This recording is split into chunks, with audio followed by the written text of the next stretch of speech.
My name is Carolina Waliki. I'm with eXp Realty, and we are here today to talk about whether you're able to get a mortgage loan with subpar credit and other conditions with mortgage specialist and mortgage broker George Costanzo. George, please take it away. Hi, my name's George Costanzo. I'm the CEO and president of Premier National Services. We lend in the entire country for residential mortgages and commercial mortgages, and also in Canada and the Caribbean for commercial mortgages. Yeah, so there's instances where you could actually get loans for over $1 million if you don't have such great credit. We're actually working on a deal right now where the gentleman has a 630 FICO score, which is pretty low. And he's going to qualify for $1,053,000 loan in New York City for a 2-unit property. And the way we're able to do that is we're able to use the rental income from that property to help him qualify. So let me ask you, is his ability to get a loan, or is somebody's ability to get a loan greatly dependent upon their income, or are there other variables like you're talking about the income of the property? Yeah, I mean, it depends on the property, but the income is going to help. But if you're short, you can use rental income also. So instead of buying a single family, you could buy a 2-unit or a 3-unit or even a 4-unit. And that'll help to absorb the costs of that property and help you to qualify. Great. Now, how much of the income of the rental does that have to cover the mortgage? Meaning, do you have to document that the property's rental income covers 100%, or what percentage of it? So that way you're able to help yourself with the loan. Well, you have two scenarios. One is if the individual doesn't have enough income to qualify on their own, the additional rental income, they would take 75% of that, and we could add that to his income or her income, and that may help them to qualify. The other example is where the rental income, we would take 75% of that minus what the expenses are, the taxes, the insurance, the mortgage payment, and if that covers it, we actually wouldn't need any income in a situation like that. That's called a debt service loan. It's a different type of loan. Okay, so you could have somebody that just really wants to buy a multifamily that's able to find something that where 75% of the income minus the expenses covers the mortgage loan or the mortgage payments, and they'll be able to get a loan? Yes. So if you're going to stay conventional, so like FHA, you could put 3.5% down and buy a 4-unit property. And in New York City, being that it's a high cost area, you would be able to borrow a little over $1.5 million on that property with 3.5% down. Now that rental income, you'd have to live in one of those units, but the other 3 units, the rental income from that, we would take 75% of that in addition to whatever your income is. And then if you qualify with that, we could go that route, FHA. A little bit. You mentioned on the FHA, the limit being 1.5 millions. What happens after 1.5 millions? Is the FHA loan not a possibility then, or? No, you would just have to put more money down. Okay, so go ahead. 3.5%.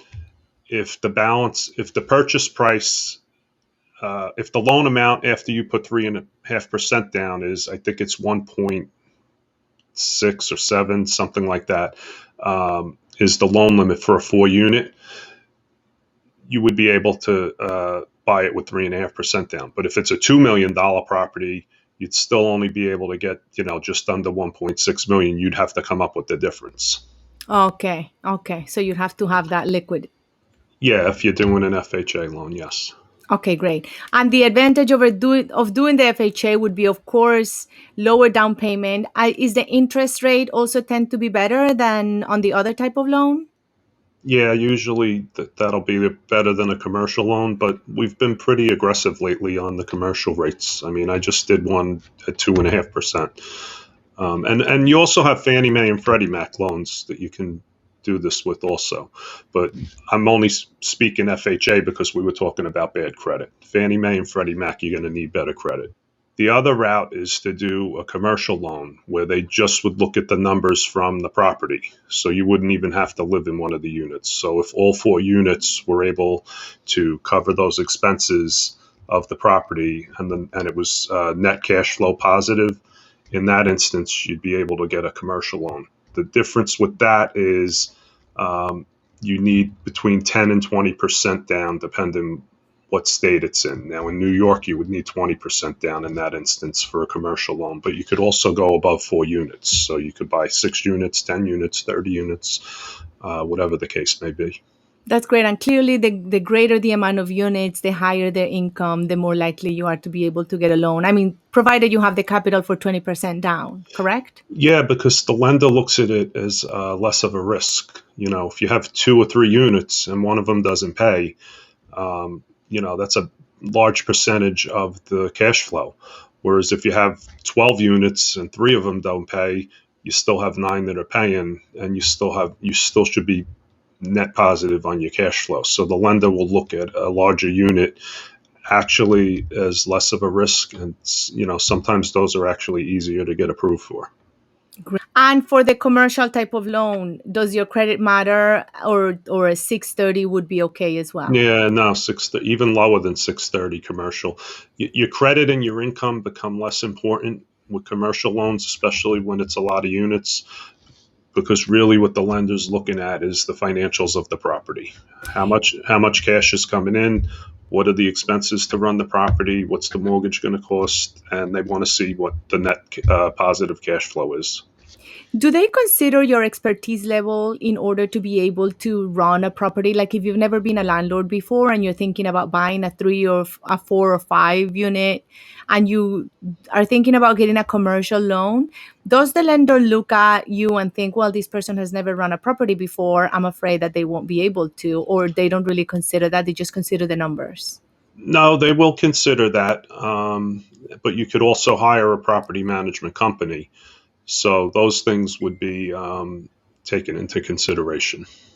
Okay. And you probably would be better off going with the management company that's currently in place. So that way, I mean, provided they're doing a good job, so that the cost would be predictable as well as the outcome, you think? Yeah, well, typically on like especially a big project, um, they're going to want to see the seller's tax returns to see what the actual numbers are. Like the one that I'm doing right now in Texas, they want to see 3 years business tax returns from the seller so that they could see what the numbers are and that, everything adds up. They want to see Okay. a history. Okay, that's great.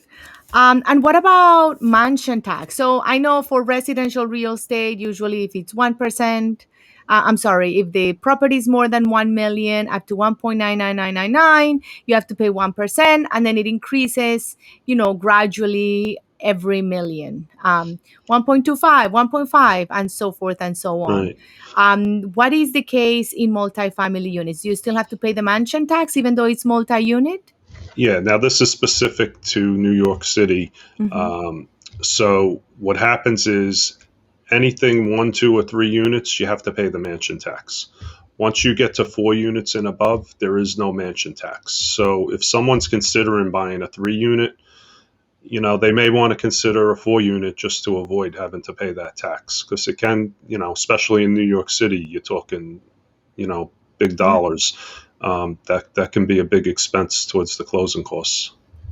What about when somebody wants to buy a property that's distressed and it's a multifamily? Would they be able to take an additional loan to be able to rehab the property? Would that be able to be done via FHA, or is that done via commercial loan? How would you suggest that somebody go about doing that? Let's stick initially with the scenario of the person not having a great credit, and then maybe move That's on fine. to possibilities. Yeah, the typical loan that you see for rehab projects is what's called the FHA 203 program, 203K program. And there's two types. There's one if the repairs and rehab are going to be over 30,000, I think it is, and then one that's under 30,000. That would be a limited 203K. And the way that works is FHA will lend the money to buy the property and to do the rehab work. So it becomes a little more complex when you're over 30,000 in work that's going to be need to be done, because they're going to want to vet the people who are going to be doing the work. They're going to need to be qualified. You just can't say you're going to do it yourself. They want to know that the people that are going to be performing the work are qualified and been vetted. And then what they'll do is they'll set up a draw schedule for those contractors, and they'll give them a little bit of money at a time. They'll make sure the work was done, then they'll give them more money to complete it. That's a little more involved process when you do the regular 203K. The limited one's a little less stringent when it's under 30,000. So it's a little easier to get those done. But that's a typical rehab project. On the commercial side, there's also one where we'll lend up to 75% of the post rehab value. So let's say you buy a property for 600,000. It needs, I don't know, $80,000 worth of work, and it's going to be worth 850,000 after you're done with all the work. So with that program, they would take 75% of the 850, and that would be the max that they would lend out on that property. So you can, in effect, get 100% financing to purchase the property. Okay, that's great news. Yeah. And then what about when somebody owns a property and wants a loan to refinance or to remodel the home to be able to sell it under better conditions? What would Yeah, is it that just would the be no, Go ahead. that would be the FHA 203K program. Okay. That would most likely fall under that, and they would get the money to do the repairs for that. It would be a refinance for the whole property, not just a separate loan. And it's the same scenario where under 30,000, it's a little bit Yes, easier to get more lax, and more than 30,000, it's a little bit yes, more thorough, more complicated. Okay, correct. great. I think this has been very helpful. I don't think we've missed anything. Okay, Great. glad I could help. Thank you so much, everybody, for watching. If you have any further questions about lending, mortgages, and all related loan things, please feel free to contact George Costanzo at 866-719-4335. 866-719-4335. You are, of course, always welcome to contact me, your real estate agent in New York. My telephone number is 617-905-1214. I hope to hear from you. Have a great day. Bye.